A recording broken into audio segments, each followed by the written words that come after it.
बिस्मिल्लाहिर्रहमानिर्रहीम। अस्सलाम वालेकुम। आज मैं आपको इमाम अबू हनीफ़ा के बारे में कुछ मशहूर वाक़यात बताऊंगी जो उनकी लाइफ में पेश आए थे। एक मरतबा एक चोर इमाम अबू हनीफ़ा के पास आया और कहने लगा कि इमाम साहब, मैं चोरी का काम करता हूँ मगर मैं नमाज नहीं छोड़ता, आप दुआ करें कि अल्लाह मुझे हिदायत दे। इमाम अबू हनीफ़ा ने फरमाया, तो नमाज मत छोड़, एक दिन ये नमाजी तुझे चोरी से रोक देगी। चोर चला गया और उसने नमाज जारी रखी। कुछ देर से बाद वो वापस आया और कहने लगा, इमाम साहब, आपकी बात सच साबित हुई, अब मैं चोरी से नफरत करता हूँ। ये वाक़या हमें सिखाता है कि नमाज दिल को बदल सकती है और बुरे कामों से रोक सकती है। इसके अलावा एक और वाक़या भी मशहूर है। इमाम अबू हनीफ़ा के पास एक पड़ोसी रहा करता था जो शराब पीता था और गाना गाता था। वो अक्सर रात को शोर मचाता मगर इमाम साहब कभी शिकायत ना करते। एक रात वो शख्स पकड़ा गया और कैद हो गया। इमाम अबू हनीफ़ा को पता चला तो वो खुद काजी के पास गए और सिफारिश करके उसे छुड़वा लिया। जब वो शराबी रिहा होकर आया तो हैरान होकर पूछा, इमाम साहब, आप मेरे बारे में कैसा सोचते हैं? मैं तो आपको तकलीफ देता था। इमाम अबू हनीफ़ा ने फरमाया, तू हमारा पड़ोसी है और पड़ोसी का हक होता है। ये बात इस शराबी के दिल पर असर कर गई तो वो तौबा करके नेक इंसान बन गया। इमाम अबू हनीफ़ा ना सिर्फ इल्म वाले थे बल्कि किरदार के भी अजीम इंसान थे। वो दूसरों को मोहब्बत, बर्दाश्त और हुस्न सलूक से बदलते थे। इसके अलावा एक और वाक़या है इमाम अबू हनीफ़ा की ज़िंदगी का। एक दिन एक मुल्हिद,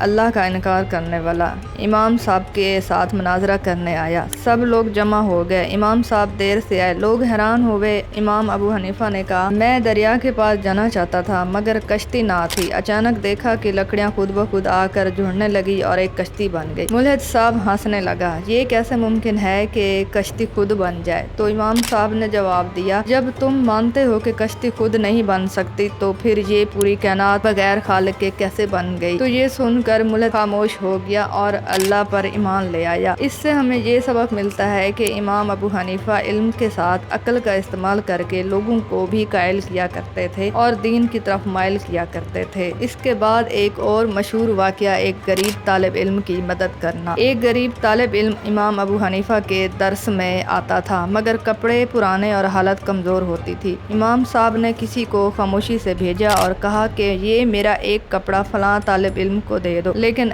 ऐसा लगे कि उसे किसी ने गिफ्ट दिया है ताकि उससे शर्मिंदगी ना हो। उस तालिब इल्म ने बाद में कहा कि इमाम अबू हनीफ़ा की मोहब्बत और इज़्ज़त ने मुझे इल्म के रास्ते से कभी हटने ना दिया। इस तरह गरीबों की मदद भी किया करते थे इमाम अबू हनीफ़ा। इस तरह का एक और वाक़या भी है। एक शख्स ने कहा, मैं कल आपसे आकर सवाल पूछूंगा। इमाम अबू हनीफ़ा अगले दिन सुबह से शाम तक मस्जिद में उस शख्स का इंतज़ार करते रहे। किसी ने कहा, आप तो बहुत बड़े आलिम हैं, आपने पूरा दिन क्यों इंतज़ार किया? फरमाया, मैंने वादा किया था और मोमिन को वादा निभाना होता है। इस तरह का एक और वाक़या दुश्मन को माफ़ करने का भी है। एक शख्स इमाम अबू हनीफ़ा के खिलाफ हुकूमत के सामने शिकायतें करता और आपको कैद करवाने की कोशिश करता था। जब वो शख्स एक दिन पकड़ा गया तो इमाम साहब ने उसकी सिफारिश की और उसे छुड़वा दिया। फरमाया, मैं ये नहीं चाहता कि मेरी वजह से कोई मुसलमान तकलीफ में आए, चाहे वो मेरा दुश्मन ही क्यों ना हो। अगर आपको ये वीडियो पसंद आई है तो लाइक और कमेंट कर दें। शुक्रिया। अल्लाह हाफिज़।